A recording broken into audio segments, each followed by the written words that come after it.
Hello and welcome to the Medical Sales Podcast, and I am your host, Samuel.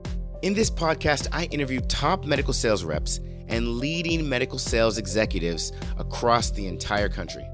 And it doesn't matter what medical sales industry, from medical device to pharmaceutical to genetic testing to diagnostic lab, you name it. You will learn how to either break into the industry, be a top 5% performer within your role in sales, or climb the corporate ladder. Welcome to the Medical Sales Podcast. Hello and welcome to the Medical Sales Podcast. I'm your host, Samuel, and today I am happy to bring you part 2 with Peter Skidmore. Last week, we got introduced in part 1, got to learn a little bit about aesthetics, a little bit about his career and background, and touch upon MedRep Meeting. Well, here in part 2, he goes into what he believes life's about, how to be successful in aesthetics, and if you even want to be in aesthetics, and of course, the wonderful service he offers and provides with MedRep Meeting. So make sure you tune in, and as always, thank you for listening to the Medical Sales Podcast, and I really do hope you enjoy this interview. So you got into medical aesthetics 7 years ago, and now you have this service that makes it even better to be in that space. But I want people to understand, because there are people listening right now that are thinking, wow, I want to know more about medical aesthetics. That sounds really attractive. What should someone be thinking about considering that kind of track, especially with their time? What really happens in that space? Yeah, get ready to not have any time, because that's what the space is. Even when we're scheduling meetings for those specific teams, they're still expected to run at the speed that you're expected to run at. That's why I got out, because in order to produce the volume that you need to produce to make the sort of money that everyone dreams to make in medical sales, your time is shot. Whether I schedule the meetings or not, it is a dedicated thing. You got to dedicate your life to it. This is not a 9 to 5. This is an everyday, Monday through Friday, and sometimes on the weekends. This is yes, it is the hardest working medical sales position in the space outside of the ones that are in surgery all day and, reporting to a doctor. And if you want to do that and go that route, great. You want to report to a doctor, you want to get calls at 2 a.m. to bring in a screw to put in a back, or, a knee, or whatever the case may be. There's that route too. You can go to the cadaver lab. You can help the physicians. Like, there's a lot of those positions that are out there, and that's completely a different aspect than what you're looking to do. But when you look at aesthetics, that's where medical sales reps can make $350, $500, $750, $1 million. That's why I got into it, because that was the dream that was sold to me. I just made it a reality, right? Yeah. What kind of person do you need to be to perform well in medical aesthetics? You need to be open-minded. You need to be very sponge-like and soaking in a lot of knowledge, able to learn, adapt. It all comes down to accountability. You got to hold yourself very, very accountable. They're not babying people. You get thrown to the wolves and you're expected to come out, with golden arms, right? Like, it's not for everyone, right? Mm-hmm. These are the top reps in the entire space, and every single aspect of medical sales come into aesthetics because the money is real. Mm-hmm. When you look at this at a super high level, some of the top reps in the space are making 1.5, $2 million a year. And there's no other type of medical sales that you can make that much unless you're super high on top of the food chain, right? So at the rep level, my salary was $65K and making, 500 plus, and we can keep going and going. But at the end of the day, I knew what it took to get there, and I was willing to put the work in. If you're not, and you want to cushion 9 to 5, or you want to report to the hospital, make your 100, 120K, 80K salary and small bonuses, and work a shift like that, then you go do that. And guess what? I'm okay with that. And if that's what you want to do and the route that's going to make you the happiest, you do that. And I tell you to do that, right? I don't ever want someone to follow my footsteps just because the money isn't where the happiness is. And it took me a long time to understand that. Sure. Sure. Right. And a lot of people get into medical sales. It's very important to understand this as reps. And for the listeners that want to get into medical sales and want to break through, and if you're chasing the dollar, okay, you're chasing the wrong thing. 100% of the time. If you're chasing happiness, money will follow that. Now, in my early stages of med sales and aesthetics, I chased the dollar. I was younger. I thought that was going to make me happy. And after having an AMG and after having a big house and after,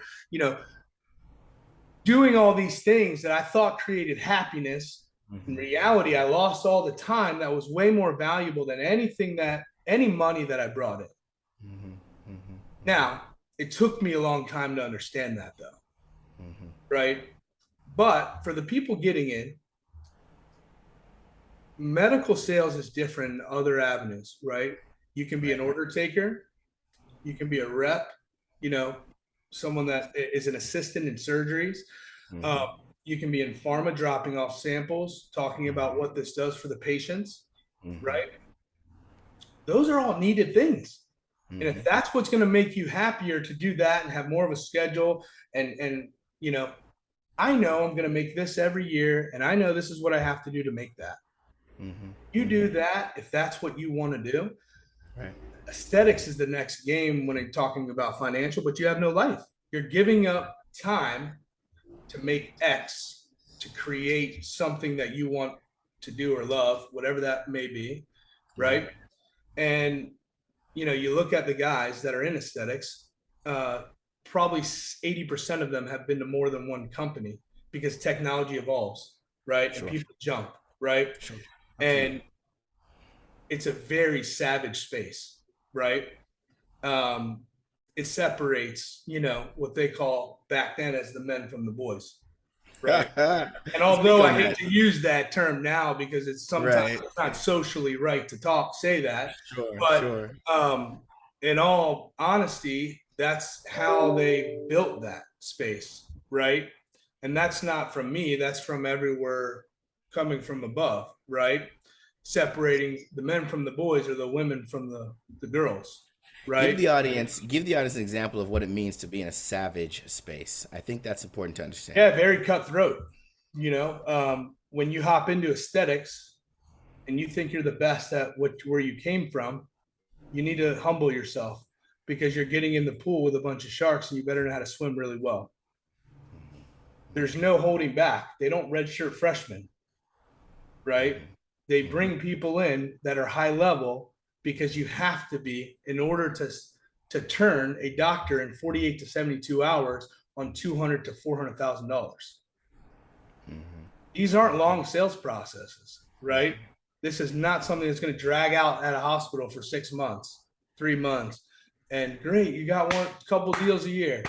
Okay, doesn't work like that. 2017, I sold 112 lasers. Okay, average sale price of north of 100K. When you look at that and you say, okay, well, how do you do that? That's selling more than 1 or 2 devices a week. You have to create volume. And the people that don't are going to lose because I'm going to eat their lunch, right? Just like the top reps in the space. Right. So know that walking in, this is not for everybody.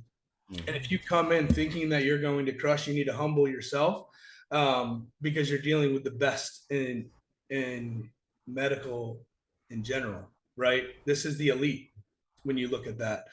And you talk about, the New York Yankees or the Tampa Bay Devil Rays. Where am I going to play baseball? Sure. I'm going to the Yankees, right? Right. When you talk about NFL, you talk about when Tom Brady was at the Patriots. Do you want to play there? Or do you want to go to the Dolphins that were 1-9? Right. Or whatever, right? Similar, things like that. But yeah, I mean, that's what it's like. So what I'm getting a lot of from you, Peter, is that you had a really strong work ethic, right? And it's so interesting to hear that you didn't have that college experience and you went right into working, and you had this it almost sounds like a tenacity, and correct me if I'm wrong, but almost like a chip on your shoulder that, you know what, I'm gonna go out there, I'm gonna make things happen in light of whatever resources I started with, because you didn't have a lot of resources. To have no degree, to have not a lot of experience in the space, and to jump in there, I can see you just saying, I'm gonna make something happen, and I'm gonna make the money I want to make. It sounds like you took that work ethic right into MedRep Meeting. Talk to us a little bit about what it was like to truly build out MedRep Meeting to what it is today. Yeah. So it all started as an idea, right? And then we just started adding clients and adding reps and building out a foundation of, a culture of happiness, right? We operate it very similar to aesthetics. My employees don't, or med sales, my employees don't clock in and clock out every day, right? Um, if they're doing really well, let them do well. We don't baby people. We don't redshirt freshmen, right? And there is, how we built this thing is we built it based off of the struggles that I went through over the last 7 years. And we're building little pieces of that to create the sales rep's dream of not having to schedule meetings, not having to go to a bank to find out that their doctor's not qualified to purchase, not having to do expenses. Like there's a lot of things that we're building to create time for the reps, for the companies. Yeah. For companies, they can go out now and get the best talent and say, hey, you never have to pick up the phone again. Your schedules are booked. Go do your thing. For other companies, it's like, oh, my reps aren't selling because there's not enough meetings on the books. Let's pump it up. Top level reps. Hey, Peter, I'm doing really well. I make all my meetings myself. I'm comfortable where I'm at, but I want to make more and I don't want to pick up the phone. So guess what? They call MedRep Meeting and we handle all of that for you, right? We, from where we were 4 months ago to where we're at now, we're scheduling 2,500 meetings a month. Wow. We have a quality assurance team. If we can record in that state, it gets recorded, goes to quality assurance. They make sure it's a hard set meeting, and then it goes in your calendar. We have a client experience director. From the time that you sign up to every month that you're working with us, every week that we schedule meetings, you get an email Friday from your client experience director saying, hey, here's all the meetings you have set this week, and here's all the credit approvals for all your meetings next week.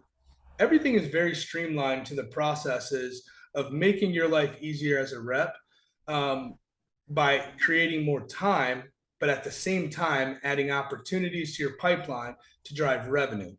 Mm-hmm. In the last 4 months, we've done north of $10 million in revenue for our clients.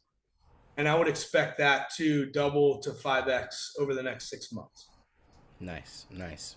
So, when I hear this service, I do think, okay, you have your the front end of the customers you're getting for these reps, right? And maybe it's an office manager or a medical assistant or something like that. And you're removing an element of relationship development from the rep because you're taking over and you're initially booking these meetings. How is that working out for the rep as far as developing a relationship with that account? Does it become, I have a relationship with this account and so does MedRep Meeting, and together the customer sees us as a unit? Or does it look somewhere? No, because we work for the company, right? So that rep is in charge of creating their own relationship with that doctor. All we do is put you in front of that doctor to create the relationship. Just because we talked to Stephanie and Stephanie put us on the calendar, that doesn't mean that, we have a tight relationship with Stephanie. That just means that we're good on the phones and we can get in front of the, book a meeting with Stephanie to get to the doctor. Relationships are great, right? In certain aspects of the sales process in med sales. Sometimes they're not, right? Sometimes you want to get in and out and you have an objective and you go in and you do that. Relationship-based selling is important, okay? Because those clients will come back to you time after time after time.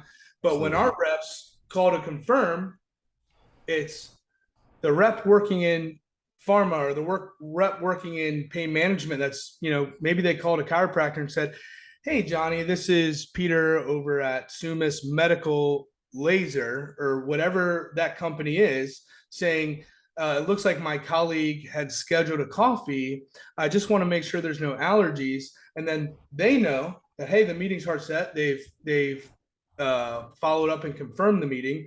But then that they also know that, they're coming in now. So they're taking over that account before they even walk in and creating that relationship on their own. Yes, do I have lots of relationships that I could call and say, hey, Dr. Smith, you got to meet with these people. This is what it is. And it's great and all. But that's not sustainable. Okay. I couldn't do 13 million a year or 10 million or 8 million in a year by doing that. Working off of relationships, I could be average and I can be, sometimes top. But that doesn't, take away from the fact that new business is what drives the most revenue in some of these cases. Mm-hmm. And in some cases, it's the relationship. So whatever you're going after, you do that, whether it's relationship or volume, you do that. We don't tell you, affect that side of the space, whether it be a relationship or not a relationship type of sale. That's your job to go in there and create the relationship. We can't do that over the phone. Just like you couldn't do it, Sam couldn't do it. I mean, it's very difficult over the phone to create a relationship with a doctor that's treating patients, and all you get to talk to is Stephanie. Right. Okay, so basically you're saying it's easy to develop a relationship with the Stephanies of the offices, and the handoff to the rep, it still allows the rep to develop a relationship with Stephanie as well, and you guys are seen as people that work for the rep's company. Yeah, or the company. Right. And that's all, very cut and dry, right? Like it's all clear. We work for the company. It's our job to handle their scheduling process. Got it. So when they ask, hey, do you work for blank? We say, yes, we handle all of the scheduling for blank. Right. Okay. So we're the scheduling team for blank. Right. And it's understood. It's very easy. Okay. So then what are some of the challenges? Every business and every service has its challenges. What are some of the challenges that you guys have seen with MedRep Meeting?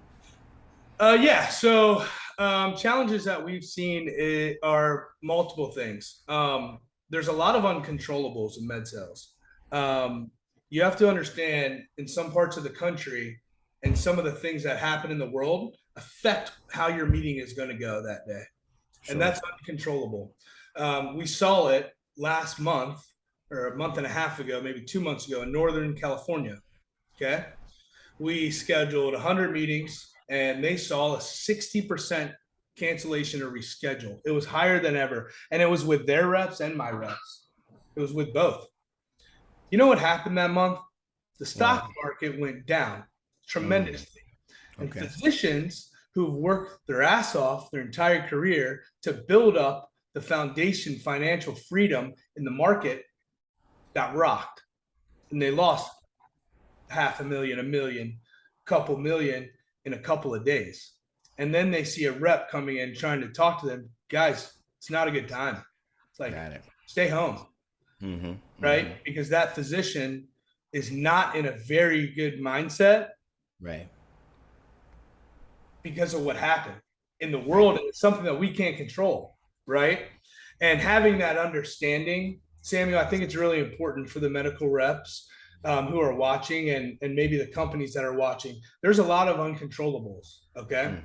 Mm-hmm. Just because, whether I said it, my team says it, you said it, there's going to be an average of 15 to 40% cancellation reschedule. And it's the space that we live in.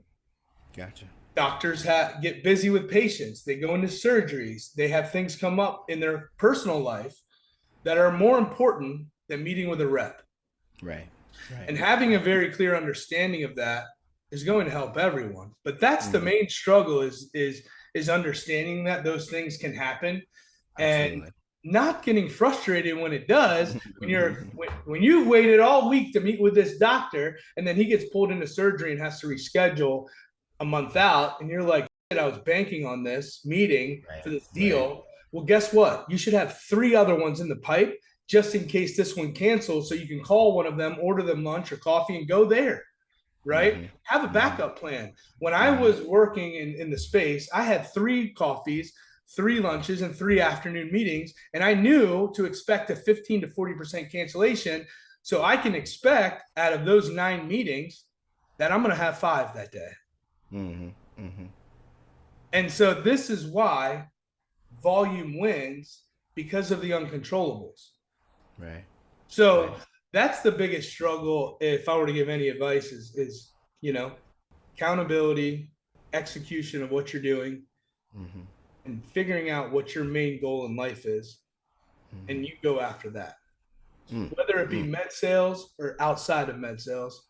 Yep. It's more important to me as a person and a human to understand that you're not a number. You're a human, just like your Mm-hmm. boss, just like their boss's boss. Mm-hmm. And your happiness is more important than the job. Mm. Mm-mm. Spoken like a true go-getter. Have you ever read Go Giver? Have you ever read that book? I have not. You sound like the pages right out of Go Giver. This is good stuff. So I love it. Your message is chase the happiness, not the money. Chase the happiness, and the money will come.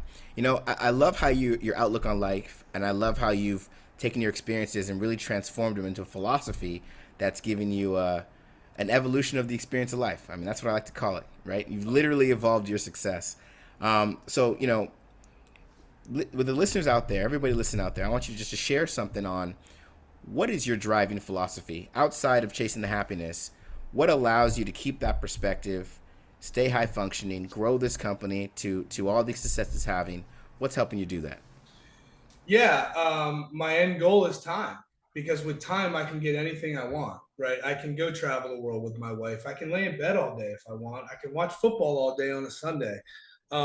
We can take a cruise, right? So understanding my end goal um, now is my driver, right? And understanding how to get there, um, and how much time it's going to take to get there, and what we have to do to get there. So all of these drivers, drive me and why we're building this.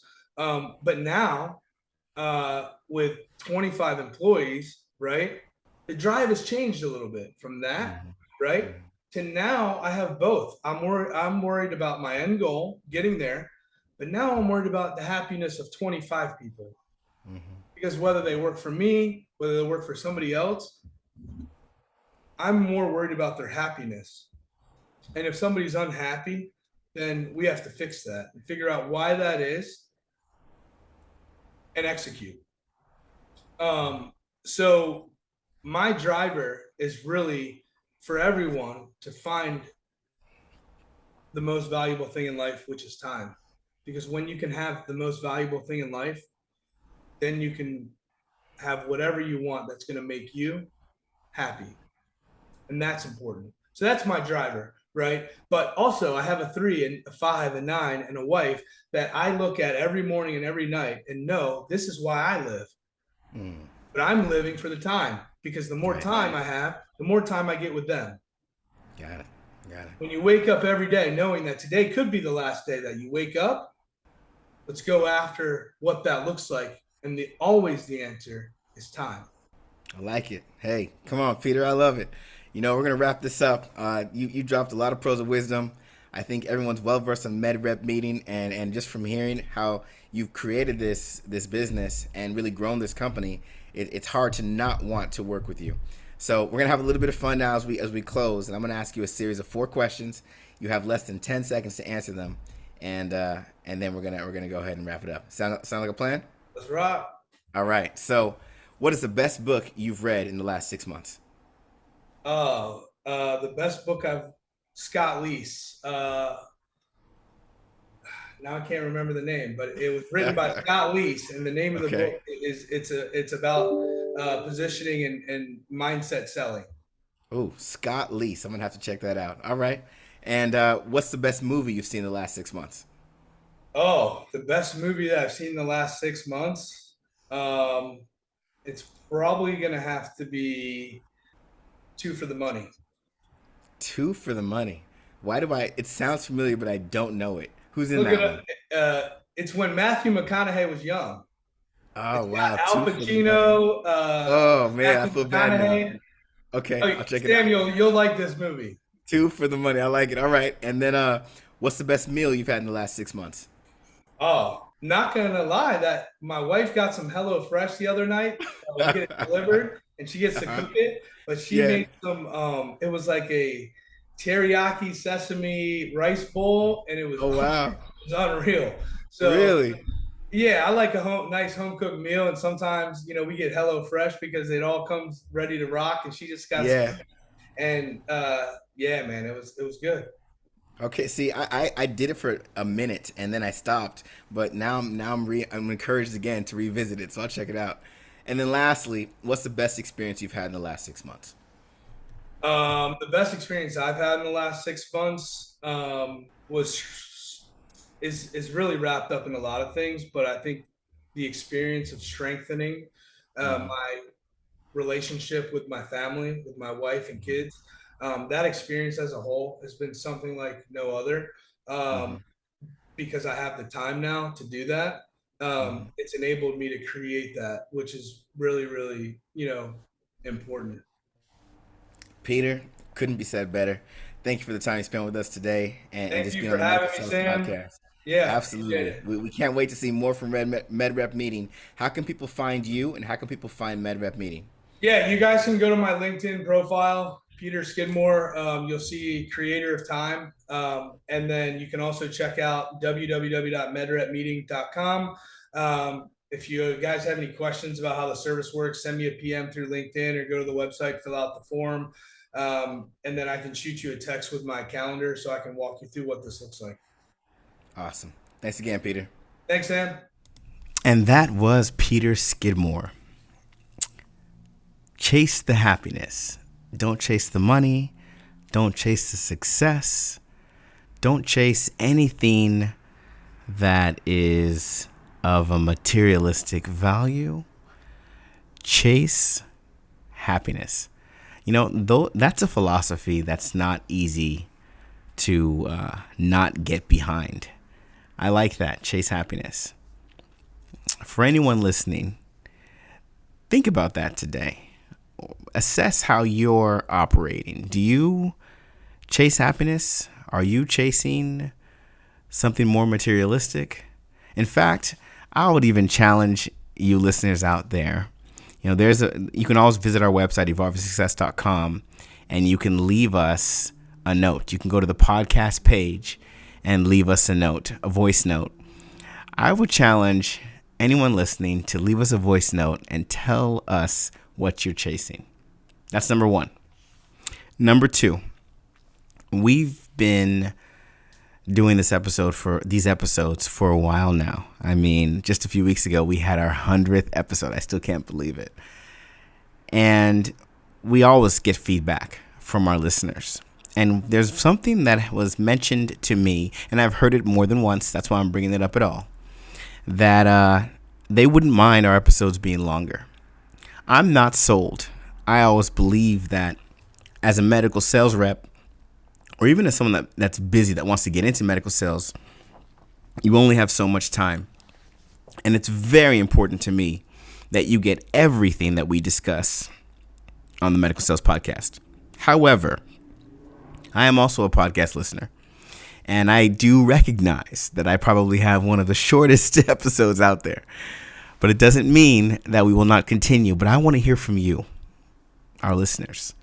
Should we lengthen our episodes? Feel free to leave a voice note or send an email or just go ahead and reach out to Samuel DeYinka on LinkedIn or the Medical Sales Podcast on LinkedIn and let us know what you think.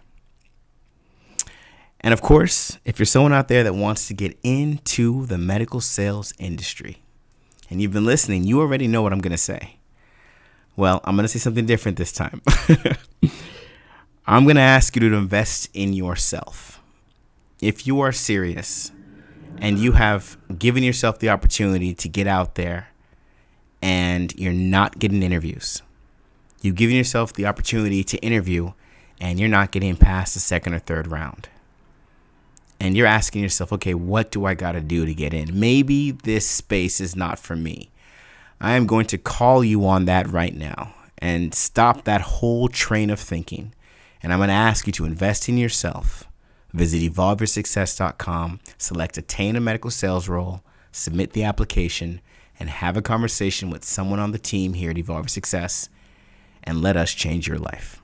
And if you're someone that's out there in the field right now listening to this, or maybe you're at the gym, or maybe you're about to approach your next account, and you're thinking, I know I can do more before the year ends. I'm so close. Again, invest in yourself.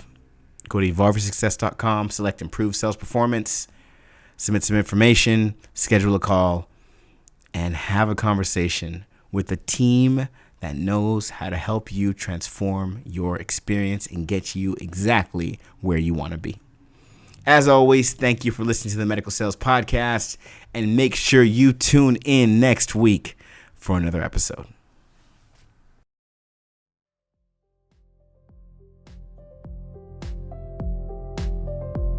I hope you enjoyed today's episode. And remember, I have a couple programs that show you exactly how to break into the medical sales industry, become a top-performing medical sales professional, and also how to masterfully navigate your career to executive-level leadership. Check out these programs and learn more at evolveyoursuccess.com. Stay tuned for more awesome content with amazing interviews.